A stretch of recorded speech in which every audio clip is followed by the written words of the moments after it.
Thank you for visiting ChristopherMedia.net. There's a new Home Depot now open on Maurice Avenue in Maspeth. And as home improvement projects go, this is a big one. Use the product locator on our app for an in-store map to find what you need fast. And check out our new pickup lockers. They make online shopping a breeze. Of course, one thing's not new, our everyday low prices. The Home Depot, now open near Maurice Avenue and Long Island Expressway in Maspeth. And always open at HomeDepot.com. The Home Depot, how doers get more done. Professional painters know waiting between coats for trim, doors, and cabinets to dry is time out of your day and money out of your pocket. Bare Premium Cabinet and Trim Enamel from the Home Depot lets you finish faster. With excellent flow and leveling, it dries to the touch in 1 hour. And less dry time means less downtime. Bare Premium Cabinet and Trim Enamel, just $39.98 a gallon. And that's before the Pro Extra discount. Only at the Home Depot. How doers get more done. Available in-store and online. Christopher Media, let's make some noise. Welcome to Beer Nuts, a weekly excursion into the world of craft beer, brought to you by MichiganBeerGuide.com. And now, here are the Beer Nuts. Welcome to Beer Nuts, everyone. This is episode number... fill in the blank. We have a lot of them. Sorry, the JR kind of backed out last minute. Hope he's okay. So this is dugout. I'm filling in for him. So let's go around the horn here. Everybody out in listening land, grab a beer and join us. And we're going to go around the horn and report on our last Untapped check-in. Episode number 156. That's what it is. Right? Yeah. Right. Okay. Go. Dan the man. Go ahead and start out. Dan, you're up there. Oh, sorry. I thought I was unmuted. I was not. Dan Geis from Springfield, Missouri. And my last Untapped check-in was Orange Crush from, I don't even know how to pronounce this, a Major Birgus. It's a session IPA I had while I was out in Virginia Beach last weekend. Nice. Awesome. And Greg, over in Dearborn. That's right. Greg here in Dearborn. Good evening. Hello, everybody. Good to be back with everybody. My last Untapped check-in, there's a tongue twister. Untapped check-in was Bourbon County's Mon Chéri Stout. Nice. Very good. I enjoyed it. All right. Well, this is Dugout here in Clawson, and my last Untapped check-in was Surly Furious, their IPA, and really fresh and quite outstanding. And we'll turn it over to Mr. John Golden. This is John Golden from Royal Oak, Michigan. My last check-in was from Bell's Brewery. It was a vanilla black note, American Imperial or a double stout. Very thick and chewy is how I described it. So moving on, barley wines tonight. So we have really two categories of barley wine. We have the English barley wine and the American barley wine. Generally the same beer. The English barley wine is actually going to be a little more malty and complex. They both are going to have warming alcohol and fruity flavors, and possibly some port wine-like flavors and a wintertime sort of sipper. The kind of a comparison, the English, like I said, plays less emphasis on hop, and it uses English hops. So the American is going to be more New World hops, so you're going to get a little bit more of some citrus flavor compared to the earthy and floral that you would get from the English barley wine. And the American barley wine also tends to be lighter in color, although both of them have a pretty good range of color from a amber through maybe even a little bit lighter than an amber through even a dark copper and in some cases brown. It doesn't get the color from the malt. It actually gets it from an extended boil. So typically a barley wine is going to have like a 120-minute boil or something that's quite more lengthy, and that's where it actually gets the color. Although, like I said, the Americans tend to be more towards the light color, and the younger tends to be towards the light color. As they get older, they kind of lose some of the hoppiness, and also can, in some cases, get a little bit darker. So, based on that, I am actually going to start off. Or who's starting off? I'm starting off. Yeah, you can start. I might as well start off. Okay, so my beer today is from the River's Edge Brewing Company in Milford, Michigan. This comes from their Navigator series, and it is called a Treat and Mersey. It's an English-style barley wine aged in bourbon barrels. So it's a nice local Michigan beer.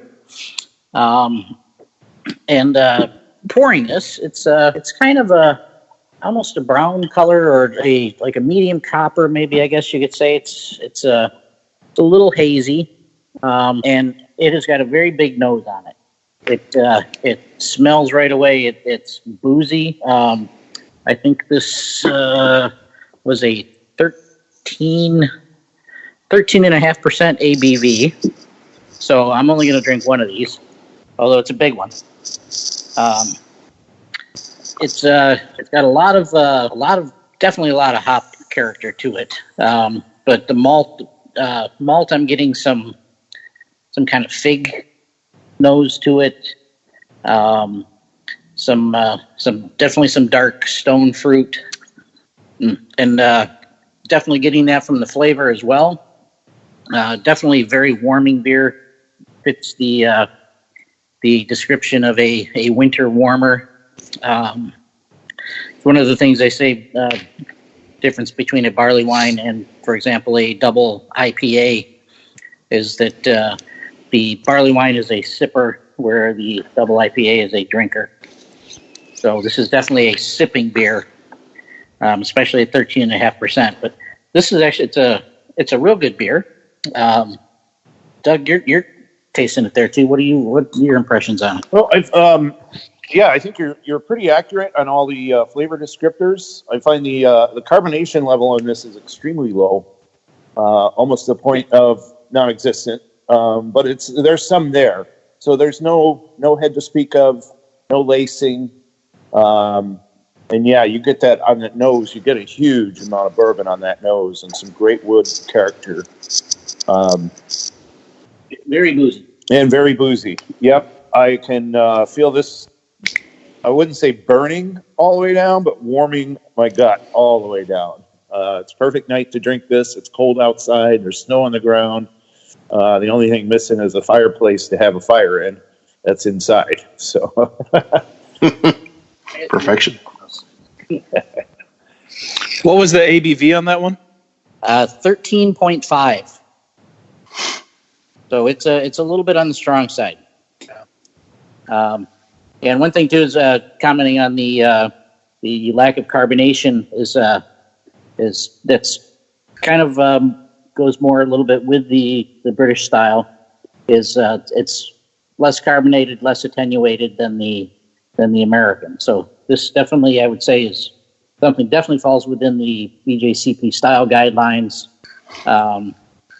And I think would score very high. I would say, just off the top of my head, it'd be somewhere in the upper 30s to mid 40s if I really sat down and spent the time to kind of judge it properly. So it's really good beer. all right, yeah, and I'll second that. It's outstanding. So, Mr. Dan, and we haven't had you on in a long time. So why don't you let us know what you got, and we're anxious to hear it all. Yeah, happy to be back, fellas. I'm drinking a beer from Four Hands Brewing Company out of St. Louis, Missouri, called Father Time. It's a barrel-aged barley wine. And it hit distribution, it hit the shelves, and I was pleasantly surprised to find it back on the shelves when I went back and was able to buy a couple more bottles because it was so good.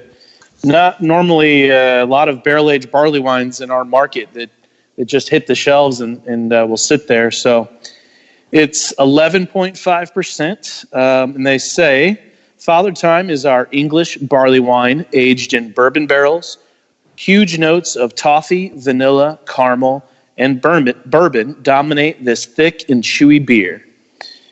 So it pours like a cola. I mean, really dark and like a kind of walnut brown color. One thing that's unique about this is it's got excuse me, it's got a very, very thin like toffee like head to it that is just tons of lacing sticking to my glass. It's almost like the crema, whatever you would call that, on top of a shot of a nicely poured espresso. It's just hanging out there for a long time, which seems unusual from my experience in barley wines. It smells. The first note is a little of that kind of sherry or plum kind of flavor, but I'm going to take a sip here. It's definitely thick, chewy, maybe more chewy than it is thick. It goes down easy. And that head really is unique, the way it kind of clings to your mouth and goes down. This is a great beer, kind of caramely, like syrupy, maybe like plain, like Belgian dark sugar, kind of syrupy, but it's not sweet. It goes down easy and leaves your mouth feeling dry and not cloyingly sweet or anything. I will be gladly enjoying this probably the rest of the evening. So that's my beer of the night. What size bottle did it come in, Dan? It comes in bombers, 22 ounces. Oh, night, Dan. Yeah. Our 13.5% is in a bomber. Wow. Nice. Yeah, so that one's being split, and then we got two 12-ounces to go. Oh, boy. I would like to say, one thing about kind of I don't know about history, but since I've been in drinking craft beer, I mean, when I started, I remember having my first barley wine was at the 2003 Super Bowl party. I had a Bigfoot, and I absolutely hated it. And I drank my buddy's Crown Royal all night long and left him with the Bigfoot. And now, shortly, not too long after that, I love it. It's one of my absolute favorite styles. But even back then, just to tie it forward to now with drinkers, Bigfoot was I think it's 8.6% or something like that. And right. If you looked at the original style guide, I think the range was like 8 point something to maybe 10 or 11, whereas now it's really actually getting more and more uncommon that you find a barley wine that's even close to single digits. They're very commonly 12, 13, 14, 15%. So the market's really shifted. Obviously, drinkers are buying it, so they like it. And it's funny when you think about a Bigfoot only being 8.5%. Yeah, actually, I'm looking at the current style guidelines for an English, and ABV is 8 to 12. Okay. So it's definitely you're still in the range. Yeah, the bottle of Bigfoot I've got in front of me says 9.6. Oh, 9.6. Okay. Last year, yeah. So nice. Unless it's changed. Yeah, I could just have a fuzzy memory after a beer or two. CRS. Yeah, 9.6. So, all right. Well, that beer sounds awesome, man. American, John's just reporting American style guidelines are the same ABV. So the equivalent is, they're pretty similar across the board, but the differences are in typically main differences are in the hops, Yes. Americans can be hop forward. The color, and that has to do with the lighter the color, the less. It's still going to be malty, but the darker is going to get more fruit flavor, especially dark fruits and things like that. Where the lighter is going to be, not quite as deep and as complex. So we're at right around the halfway point here, and we thought we'd bring up a little bit of hipster tipster, and this news just came out today, and it's very much related to the Detroit area, and it is Atwater Brewing, which was founded in Detroit in the late 90s, I believe. Yeah, 97. Has been bought out by Miller Coors Molson Coors. Molson Coors. Yep. But there's apparently they're buying them out, and they're going to let them run the brewery the way it is, except the brewery is going to take advantage of pricing on raw ingredients, of their distribution channels. I'm sure that they will have some brewing sort of experts come in and make things more efficient. So there will be some hands-on from the big boys. But, hey, another one bites the dust, man. And I know there's always mixed feelings on these, but, for my take on it, they did some fairly pedestrian beers. Nothing that they did, in my opinion, was ever off the charts. It was all very approachable, sort of something if somebody were just getting into craft beer, this would be a good segue beer for them. Never anything real harsh, never anything real high ABV.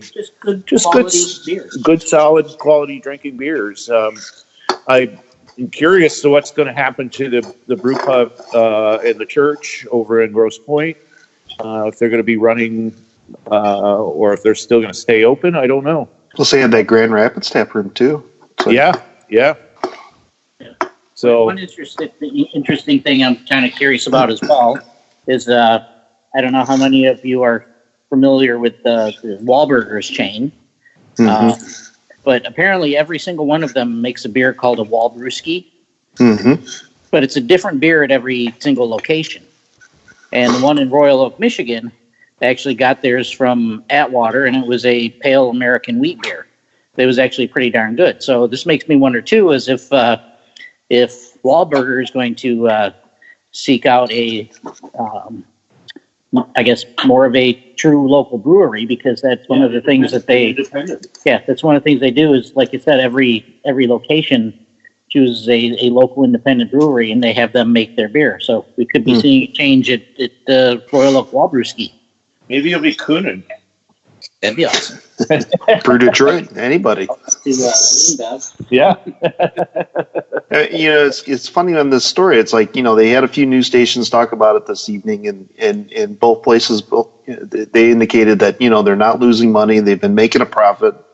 And this was just a focus, I guess, to further push their beer elsewhere, I guess, right? I mean, even though they had talked about for years distributing, far south as Texas, even starting, a brewery, building a brewery down there in Austin, which I think they put on hold for now, or maybe forever, who knows? But yeah, it was kind of, it really was a shocker to hear about this. But hey, wish them the best, and hopefully it makes them better. I mean, we talk about they're a good starter brewery for everybody coming in to craft beer, but maybe they'll further their name a little bit more. Who knows? Yeah, well, I look at it kind of too as if I were to start a brewery of my own and get to that kind of level of success, where I'm distributing in 10, 15 states or whatever, and if somebody like an InBev or Molson Coors or somebody came to me and said, we'll give you X $1 million if you sell us your company, I'd probably say, yeah, okay. Give me a few more and you got it. Yeah. Right. Everything has a price at some point. Sure does. Yeah. But oh well. I'd start another brewery and sell that one again. Yeah, I mean, I look at it as they're probably looking more towards the future, and with the ever-changing landscape in the brewery world, I think he's probably looking to cash in on his future. Maybe he doesn't want to work so hard down the road. He's done a lot of hard work, and I saw him on the news. He's telling a story about how during the crash that they actually closed the Detroit pub, and it was basically like tumbleweeds rolling down the street. Saw that one. That was good. They didn't know if they were going to survive in any way, shape, or form. So it's fantastic that they came out of that. And, I love them. American dream, man. Get rich. His kids and grandkids. That's right. Set. Yep. Great grandkids. Anyway. So, all right. Well, Greg, what do you have over there in Dearborn? I know we got we got some. We didn't communicate, so but great minds think alike. So we both ended up with two of the same beers. So you're going to review one.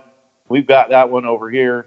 I'm going to review the other. You have that one too. So all right. So mine is from Doug's home city, from the other side of Lake Michigan, there in Chicago, from Revolution Brewing. Straight Jacket Barley Wine, which is aged in bourbon barrels. 12-ounce can here. This is 15.8%, so this is no joke. Picked this up today out in ABC Liquor in Livonia. Just happened to be in that area. Oops, excuse me. So I think this, for a 12-ounce can, I think this was $9, which, caught me a little off guard at first, but no matter. I needed a beer for the episode, so I'm going to pay it. So pours into my glass a very deep mahogany. You get those red undertones to it, but at the very top, it's very dark. It's a beautiful beer. Had like a very light tan head to it. Very small, compact bubbles. Certainly didn't last long, being that's 15.8%. A little swirl in the glass here, and she is definitely holding on real tight. So, she's a booze bomb. So, first smell out of this, you get all that bourbon first off. Like a caramel, a molasses, brown sugar type smell to it with a little vanilla sweetness. And bourbon, it smells boozy. So we'll see with the first taste and see how it is. I think it's been a few years since I've had this, so it'd be nice to refresh my memory here. So first taste. More of the same. Very bourbon forward with molasses, brown sugar, even some like dark fruits, raisins, plums, figs, all that great stuff. Coats the mouth very well. And, unlike the smell, where I was smelling, it was very boozy, the taste is just smooth and warming as can be. It just goes down so easily. So this scares me at 15.8%. I'm almost glad it's not like a bomber and then I have to drink this whole thing tonight. But for 12 ounces, this is just the perfect amount, especially for a nice cold Michigan night. And, yeah, really good beer. Definitely would recommend anybody want to pick up one. I think definitely where I picked it up at in Livonia, they had quite a few of them on the shelf. I can't speak for anybody else, but this was definitely a nice find. So I know you guys over there, Doug and John, you have one as well. Yes, we do. Actually, we paid a little less for ours, and it was $6.59 for the single can at Holiday. Okay. They had the 4-packs available too, but I was just I also had in my hand, or cradled in my arm, one of those big 5-liter cans of Bell's Hop Slam. So I figured I had to put one down. The big can was going home with me, no matter what. So right. That's how we ended up with the mini keg. Yeah, the mini kegs, right? So, interesting thing about the Revolution is that, and I saw one of these once. I saw a chart of Goose Island, of when it started and how their brewmasters had spread. And it was sort of this kind of line chart of who went where and who started where, or who started what, and what breweries. And it was so huge, it could barely fit on one sheet of paper. So, yeah, these are former Goose Island brewers that started up, and they started up small with a brew pub. I think when their beers first came out, they were damn near awful. They had a used brewing system. The brewery they had gotten it from had never had good beers. So it wasn't until they started, and people were lining up out the door no matter what. It was just, location in Logan Square. So once they got their brewing stuff straightened out, it was just sky's the limit for them. They opened up a new brewery itself. So they've got outstanding beers. I'm going to hand this over to John Gold and let him give a review on it, and I'll come back and say a couple things too. Okay, so this is a huge beer. It's just huge. Huge. It's huge. It's huge. But I get a lot of like tawny port wine, just really thick toffee caramel. Whereas the previous one we had was warming. This is more like heating. It's just much bigger overall. I mean, the fuller body. Just really, really fantastic beer. Yeah, and I go along with everything you say on that, but with another point on this beer is everything is amped up. It's pretty hoppy. There's a lot of bourbon. The carbonation's outstanding, but the balance between all the elements of beer is outstanding. Well, the citrus hop in this, I get some orange and some definitely citrus flavor. So this, you can tell this is an American versus an English. Whereas the previous one was the English and everything was a little bit more subdued. This is American in your face, raising the middle finger at you. I'm an American, F you. But, thank God that this one, the booze in this one's not masked. Because I think this could create a big problem if it weren't. I mean, when you're sipping this this is high ABV. I mean, if this were masked in any way, a couple of these and you'd be in trouble, big trouble. Yeah, like I said earlier, though, I mean, you can smell it and you can taste it, but even though those are very present, it's still a smooth drinking beer. It's unbelievably smooth. The balance. It's not like it burns the heck out of your throat for sure. No, not at all. I mean, the balance on this is just incredible. Right. You get a little chocolate out of it now too. And Dan, I don't know if you have this available by you, but if not, maybe we could procure some and get it your way. I mean, it seems to be an awful lot of it hanging around this area this year, which is actually great. I mean, I have the fortunate pleasure of having family in Springfield, Illinois. So I go up there for last 3 years for Thanksgiving, go to the local Binnies, try to load up on Binnies, whatever they have, Straight Jacket, VSOJ, and all that good stuff. So it's delicious for sure. They make some really, really good beers. Yes, they do.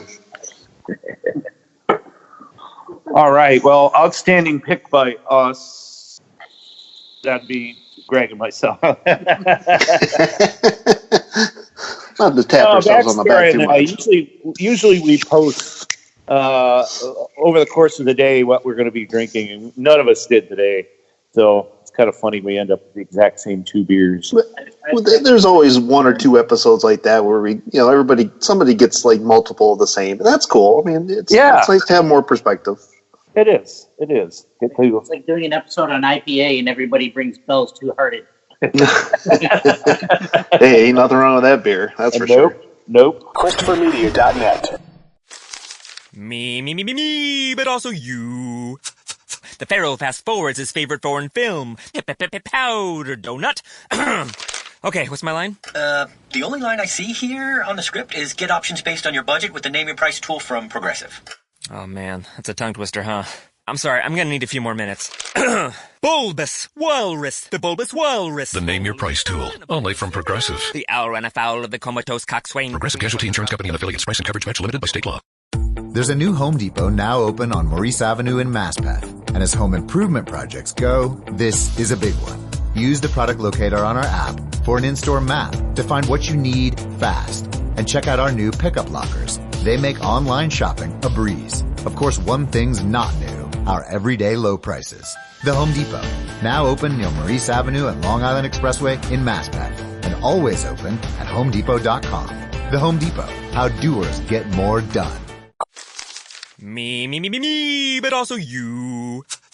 The Pharaoh fast forwards his favorite foreign film, Powder Donut. Okay, what's my line? The only line I see here on the script is get options based on your budget with the Name Your Price tool from Progressive. Oh man, that's a tongue twister, huh? I'm sorry, I'm gonna need a few more minutes. Bulbous Walrus, the Bulbous Walrus. The Name Your Price tool, only from Progressive. The owl ran afoul of the comatose coxswain. Progressive Casualty Insurance Company and affiliates. Price and coverage match limited by state law. There's a new Home Depot now open on Maurice Avenue in Maspeth. And as home improvement projects go, this is a big one. Use the product locator on our app for an in-store map to find what you need fast. And check out our new pickup lockers. They make online shopping a breeze. Of course, one thing's not new, our everyday low prices. The Home Depot, now open near Maurice Avenue and Long Island Expressway in Maspeth, and always open at homedepot.com. The Home Depot, how doers get more done. ChristopherMedia.net. So, all right. Well, we'll move on to the final one for tonight, and this one is 2020 Bigfoot from Sierra Nevada. So we had mentioned Bigfoot in the show earlier, and I believe that was you, Dan, and said that was your first barley wine.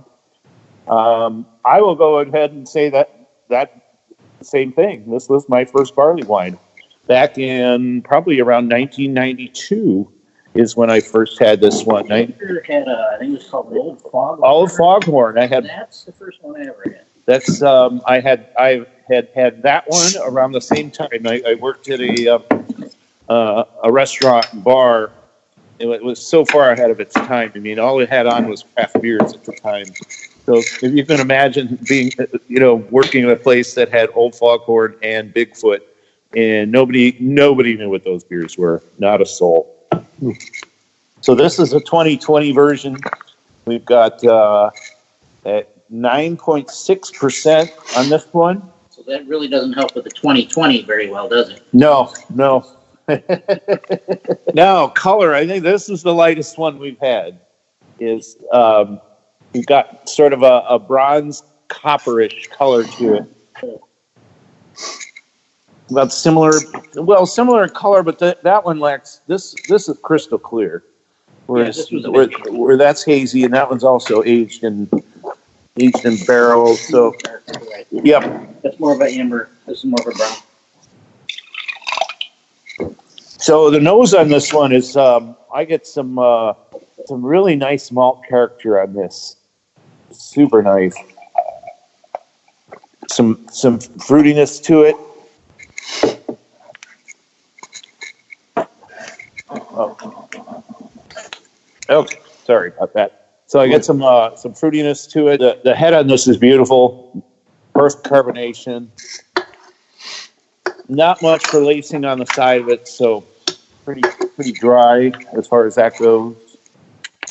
Oh, a sip of this guy, and this is the beer I remember. They haven't changed this very much. I mean, I know I've done a vertical of these, like 5 and 6 year verticals, tastings of these, and find very little difference. Certain years come out, but it's just this is something they don't change the recipe on this a whole lot. I don't think. It smells very English, very earthy kind of hops. Earthy, but it's got a nice bitter bite to it. Yeah. And this is as fresh as can be. I mean, this just came out. This on the nose too. Mm-hmm. Do they say on there whether they consider it a English or an American? They do. You know what? They don't say, but I would gather that this is more. They're always going to be more American being Sierra Nevada.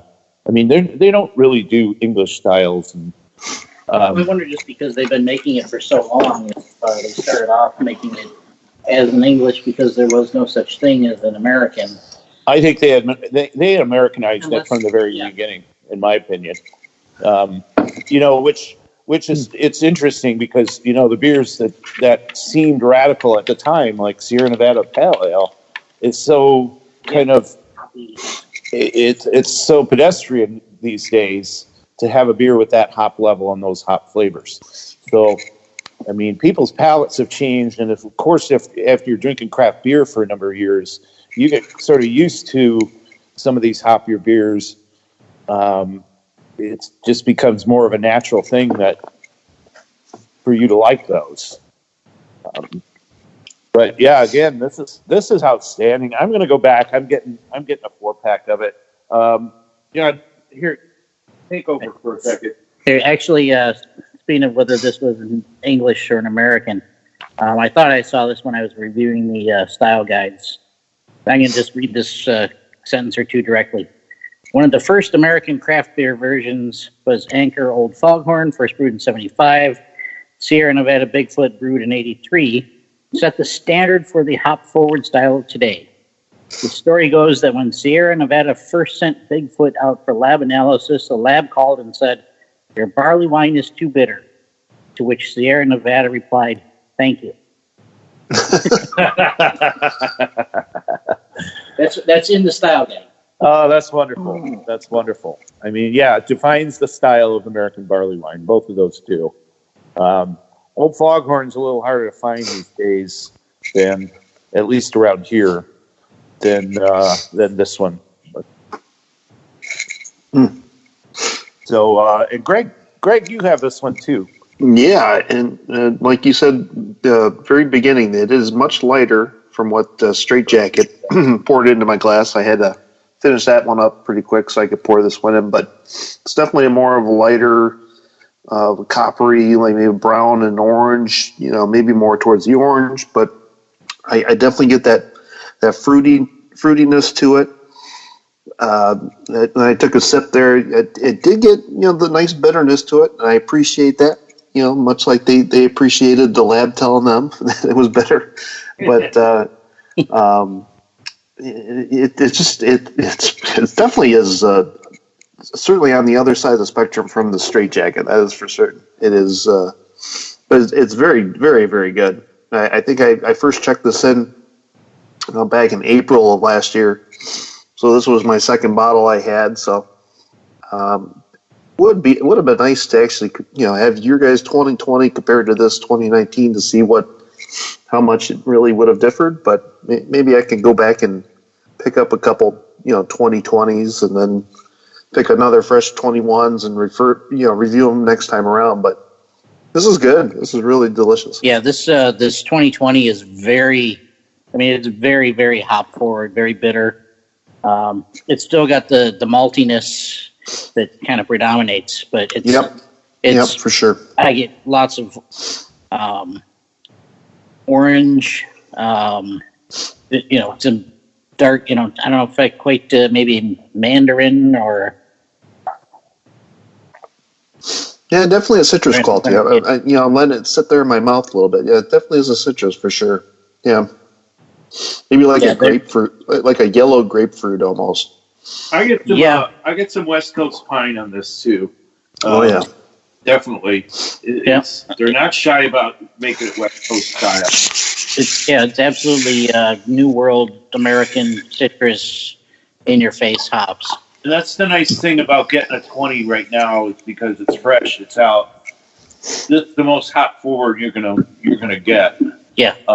You put it in your cellar, even through to compare it through to 2021, it's you're going to have a little bit of apples and oranges comparison because the hops are going to fade. Now, over a bunch of years, 3 or 4 years go by, it sort of levels off, and you won't have those subtle, those huge differences like you would right now.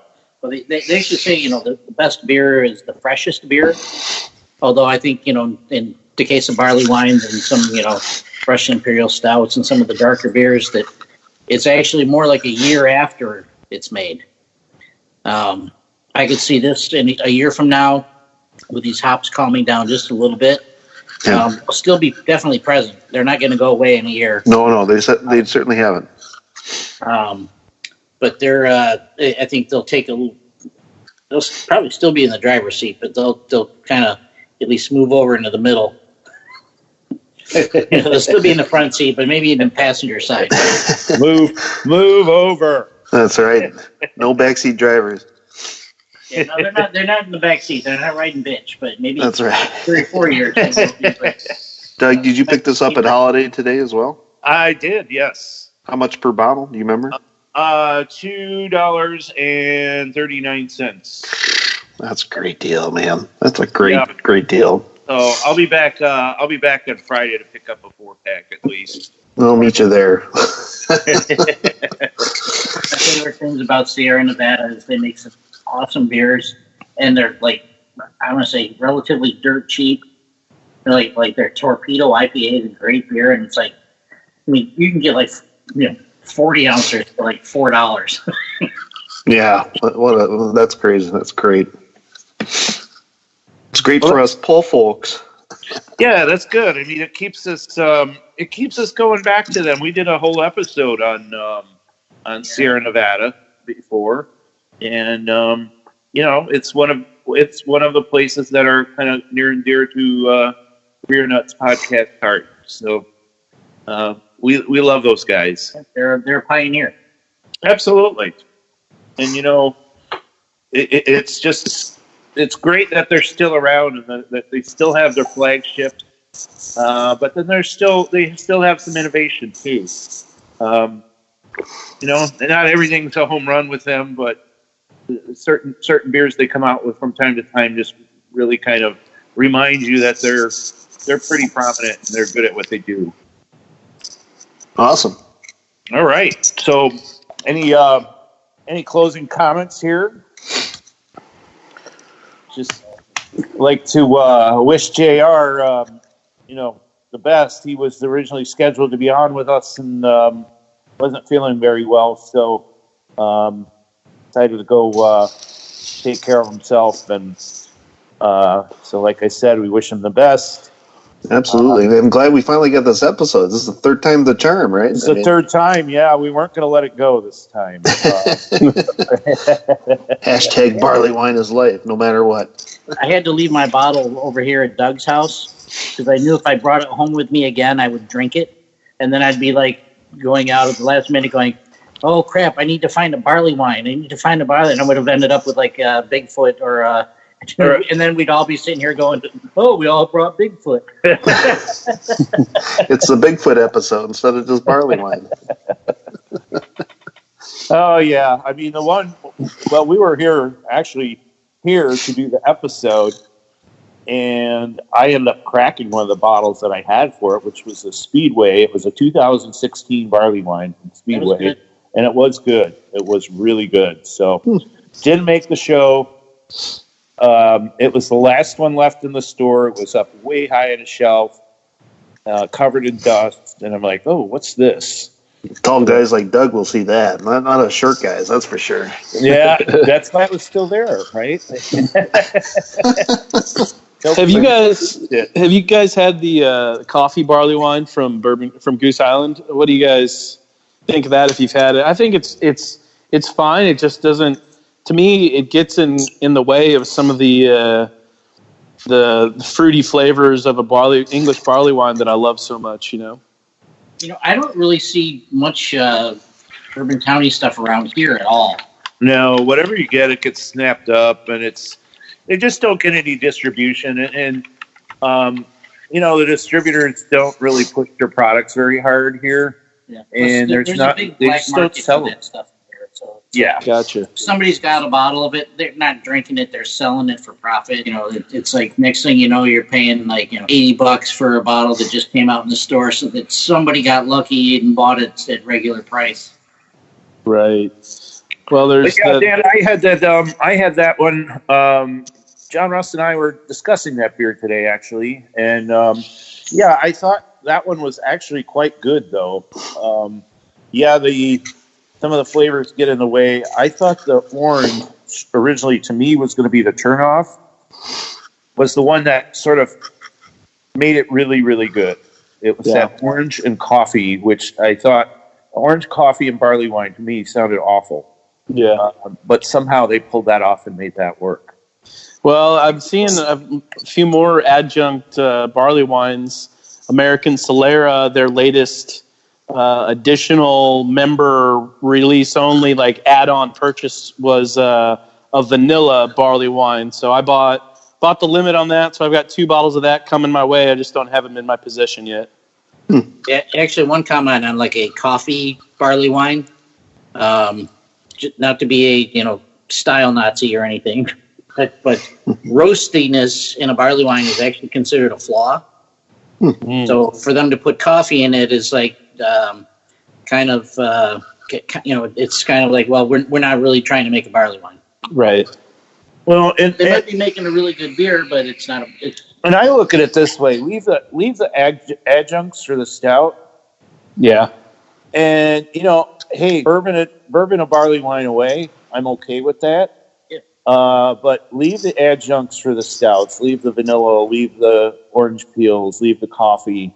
That goes so much better with a roasty stout, in my opinion, than trying to mix this in with the complexities of a barley wine.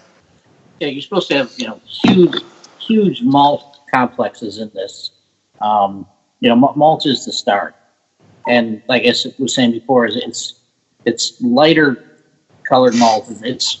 Don't go big on the specialty malts and the dark malts when you make this, but do a lot of get a lot of malts together and just boil the piss out of it and let it do its own thing.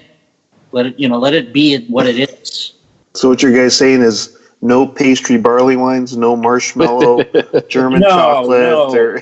I was wondering if somebody might be able to do like a white chocolate barley wine, a white chocolate coffee strawberry barley wine. Oh my goodness! Milkshake. Yes.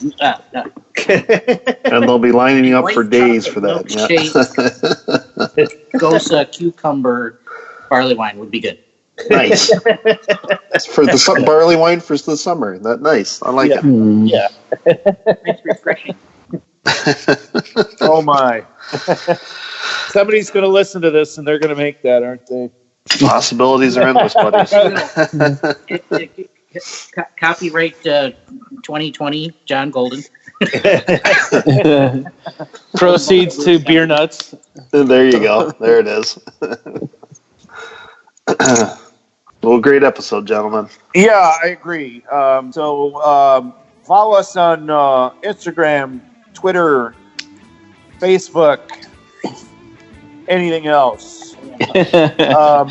We might be on Pinterest. I don't know. This is a part usually Christopher is going to fill in. Yeah. Swipe right on Grindr, or no? What is that? No, that's not. Oh, yeah. If we are on Pinterest, then I quit. Just Instagram for me, Dan Geis, GEISZ. Good old German name for you. All right. Beautiful. Yeah. We'd be on Pinterest right next to the clip-on man bun, right? Woo! Like the one you have? Yeah, right. Okay, guys, without further ado, we are going to Mexico. Take us away, Doug. As they say in old Mexico City, AMF. ChristopherMedia.net. Me, but also you. The Pharaoh fast forwards his favorite foreign film, Powder Donut. Okay, what's my line? The only line I see here on the script is get options based on your budget with the name your price tool from Progressive. Oh man, that's a tongue twister, huh? I'm sorry, I'm gonna need a few more minutes. Bulbous Walrus, the Bulbous Walrus. The name your price tool, only from Progressive. The owl ran afoul of the comatose coxswain. Progressive Casualty Insurance Company and affiliates. Price and coverage match limited by state law. There's a new Home Depot now open on Maurice Avenue in Maspeth. And as home improvement projects go, this is a big one. Use the product locator on our app for an in-store map to find what you need fast. And check out our new pickup lockers. They make online shopping a breeze. Of course, one thing's not new, our everyday low prices. The Home Depot, now open near Maurice Avenue and Long Island Expressway in Maspeth. And always open at HomeDepot.com. The Home Depot, how doers get more done. ChristopherMedia.net. If you like this show, please tell a friend. Please make sure to rate and comment on all your favorite Christopher Media shows. Please follow us on Twitter and like and share us on Facebook. You can subscribe to all ChristopherMedia.net shows for free on ChristopherMedia.net. Thank you for listening, and thank you for visiting ChristopherMedia.net. Thank you for visiting ChristopherMedia.net.